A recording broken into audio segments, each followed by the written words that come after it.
الحمد لله وكفى سلام على عباده الذين اصطفى اما بعد فاعوذ بالله من الشيطان الرجيم بسم الله الرحمن الرحيم ولا تستوي الحسنة ولا السيئة ادفع بالتي هي احسن صدق اللہ العلی العظیم۔ جس طرح درخت اپنے پھل سے پہچانا جاتا ہے، اسی طرح انسان اپنے اچھے اخلاق سے پہچانا جاتا ہے۔ جس درخت کا پھل اچھا ہو، مزیدار ہو، گھنا سایہ ہو، لوگ اس درخت کے پاس بیٹھنا پسند کرتے ہیں۔ اسی طرح جس انسان اخلاق اچھا ہو، لوگ اس کے پاس بیٹھنا پسند فرماتے ہیں۔ اللہ تبارک و تعالی نے قرآن پاک میں فرما دیا وَلَا تَسْتَوِي الْحَسَنَةُ وَلَا السَّيِّئَةُ، نیکی اور برائی تو برابر نہیں ہو سکتی۔ ادفع باللتی ہی احسن، کہ برائی کو اچھائی سے دھکیلو۔ اور ایمان والوں کی صفات بیان کرتے ہوئے ایک جگہ فرمایا والکاظمین الغیظ، کہ وہ غصے کو پی جانے والے، والعافین عن الناس، اللہ کے بندوں کو معاف کرنے والے، واللہ یحب المحسنین، اور اللہ تعالیٰ احسان کرنے والوں سے محبت فرماتے ہیں۔ ایک جگہ فرمایا کہ جو انسانوں کے لیے وبال جان ہو اور راحت کا باعث نہ بنے جو انسان، تو اس انسان کے لیے اللہ تبارک و تعالی نے قرآن پاک میں فرمایا اولئک کالانعام بل ہم اضل، کہ جانوروں کی مانند ہیں بلکہ ان سے بھی زیادہ گمراہ ہیں۔ اللہ اکبر کبیرہ، یعنی جو انسان دوسرے انسانوں کو فائدہ نہ دے سکیں اور نقصان دیں، ان کے لیے بجائے راحت جان بننے کے وبال جان بنے، تو ان کے لیے فرمایا کہ اولئک کالانعام بل ہم اضل، کہ وہ جانوروں کی مانند ہیں بلکہ ان سے بھی زیادہ گمراہ ہیں۔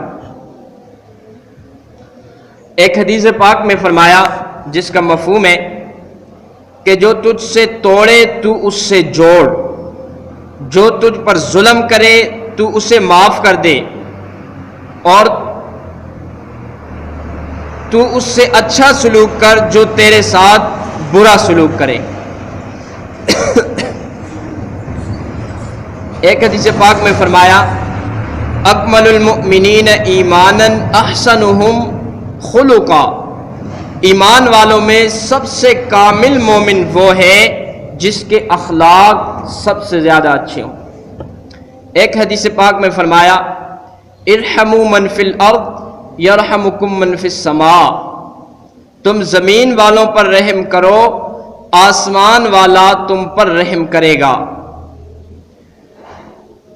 نبی علیہ السلام نے فرمایا کہ اللہ رب العزت کو اپنے بندوں میں سے سب سے زیادہ پسند وہ ہے جو اس کے بندوں کو سب سے زیادہ نفع پہنچانے والا ہو۔ یعنی اللہ رب العزت ایسے بندے کو پسند فرماتے ہیں جو بندہ انسانیت کو نفع پہنچانے والا ہو۔ نبی اسلام نے فرمایا الخلق عیال اللہ، کہ مخلوق اللہ کا کنبہ ہے، فَأَحَبُّ الْخَلْقِ إِلَى اللَّهِ مَنْ أَحْسَنَ إِلَىٰ عَيَالِهِ، لہذا اللہ کو اپنے بندوں میں سے سب سے اچھا وہ لگتا ہے جو اس کی مخلوق کے ساتھ بھلائی کرنے والا ہو۔ نبی اسلام نے ارشاد فرمایا یسروا ولا تعسروا بشروا ولا تنفروا، تم آسانی پیدا کرو، مشکل پیدا نہ کرو، خوشخبری دو اور لوگوں کے اندر نفرت پیدا نہ کرو۔ نبی اسلام نے فرمایا المسلم من سلم المسلمون من لسانہ و یدہ، کہ تم میں سے بہترین مسلمان وہ ہے جس کے ہاتھ اور زبان سے دوسرے مسلمان محفوظ رہ جائیں۔ نبی اسلام کا ارشاد مبارک ہے کہ جو شخص مسلمان بھائی کی حاجت برآری کے لیے چلتا ہے، اللہ تعالیٰ اس کو 10 سال کے نفلی اعتکاف کا ثواب عطا فرماتے ہیں۔ حدیث پاک میں ہے کہ جو شخص مسلمان کی حاجت کے لیے چل پڑا، ہر قدم پر 70 نیکیاں ملیں گی اور 70 گناہ معاف ہوں گے، اور ضرورت پوری ہو گئی، یعنی جو کام تھا وہ ہو گیا، تو اس پر اس بندے کے پچھلے سارے گناہ معاف ہو جاتے ہیں۔ مکاشفت القلوب کتاب میں لکھا ہے کہ اللہ نے اپنے بعض بندوں کو پیدا ہی اس لیے کیا ہوتا ہے کہ وہ مخلوق کی ضرورت کے وقت کام آئیں۔ ان کی پیدائش کا مقصد یہ ہوتا ہے کہ وہ مخلوق کی ضرورت کے وقت ان کے کام آئیں، اور اللہ نے قسم کھا کر کہا کہ جو لوگ میرے بندوں کے ضرورت کے وقت ان کے کام آئیں گے، میں ان کو قیامت کے دن جہنم کا عذاب نہیں دوں گا، اور ان کو نور کے ممبروں پر بٹھاؤں گا، اور میں ان کے ساتھ ہم کلامی کروں گا۔ لوگ اپنے حساب کے لیے تڑپ رہے ہوں گے، اور اللہ رب العزت ان کو مشک کے ٹیلوں پر بٹھا کر ہم کلامی کرے گا۔ سبحان اللہ۔ یعنی ایسی حالت میں کہ لوگ اپنے حساب کے لیے پریشان ہوں گے، اور پریشانی کی حالت میں ہوں گے کہ پتہ نہیں ہمارا کیا بنے گا، اور ایسی حالت میں وہ لوگ جو دوسرے مسلمانوں کو نفع دینے والے ہوں گے، وہ مشک کے ٹیلوں پر براجمان ہوں گے، اور اوپر سونے پر سہاگا یہ مزے کی بات یہ کہ اللہ رب العزت ان سے ہم کلامی کریں گے، اور وہ ہم کلامی کا مزہ بھی لیں گے۔ نبی علیہ الصلوۃ والسلام اس دنیا سے پردہ فرمانے لگے۔ سیدہ عائشہ رضی اللہ تعالی عنہ فرماتی ہیں کہ میں نے کان قریب کیا تو نبی علیہ الصلوۃ والسلام فرما رہے تھے کہ الصلاۃ الصلاۃ اور وما ملکت ایمانکم، کہ نماز نہ چھوڑنا، نماز نہ چھوڑنا، اور اپنے ماتحتوں کے حقوق کا خیال رکھنا۔ اللہ اکبر کبیرہ۔ نبی علیہ الصلوۃ والسلام آخری وقت میں بھی یہ فرما رہے ہیں کہ مخلوق کے ساتھ خیر خواہی کرنا۔ نبی علیہ الصلوۃ والسلام کی سیرت کا مطالعہ کریں تو آقا علیہ الصلوۃ والسلام کی زندگی میں اتنے واقعات ہیں آپ صلی اللہ علیہ وسلم کی خیر خواہی کے کہ اگر اس کو بیان کیا جائے تو سارا وقت ہی اس میں بیت جائے، لیکن نبی علیہ الصلوۃ والسلام کے وہ رحمت کے واقعات ختم نہیں ہوں گے کہ نبی علیہ الصلوۃ والسلام کتنی خیر خواہی کرنے والے تھے۔ جب نبی علیہ الصلوۃ والسلام مکہ سے مدینہ کی طرف ہجرت فرما رہے تھے، توجہ میری طرف رکھیے، نبی علیہ الصلوۃ والسلام جب مکہ سے مدینہ کی طرف ہجرت فرما رہے تھے تو اس وقت نبی علیہ الصلوۃ والسلام نے عثمان بن طلحہ کو بلایا جو بنی شیبہ میں سے تھا۔ اسے کہا کہ مجھے بیت اللہ شریف کی چابی دے دو۔ اس نے کہا نہیں دینی۔ نبی اسلام نے فرمایا کہ بیت اللہ کا تالا کھول دو۔ اس نے کہا نہیں کھولنی۔ نبی علیہ الصلوۃ والسلام نے جب کئی مرتبہ اس سے کہا کہ میرا دل چاہتا ہے، اور نبی اسلام کی آرزو تھی، تمنا تھی کہ میں بیت اللہ شریف میں جاؤں اور وہاں نوافل ادا کروں، میں وہاں پہ سجدہ ریز ہو جاؤں، آہوزاری کروں، لجاجت کروں، اپنے رب سے راز و نیاز کی باتیں کروں۔ نبی اسلام کی تمنا تھی۔ کئی مرتبہ اس چابی بردار عثمان بن طلحہ سے فرمایا کہ مجھے چابی دے دو، لیکن اس نے چابی نہیں دی۔ نبی علیہ الصلوۃ والسلام نے فرمایا عثمان آج تم جس جگہ پہ کھڑے ہو ایک وقت آئے گا اس جگہ پر میں کھڑا ہوں گا، اور جس جگہ پر میں کھڑا ہوں اس جگہ پر تم کھڑے ہوگے،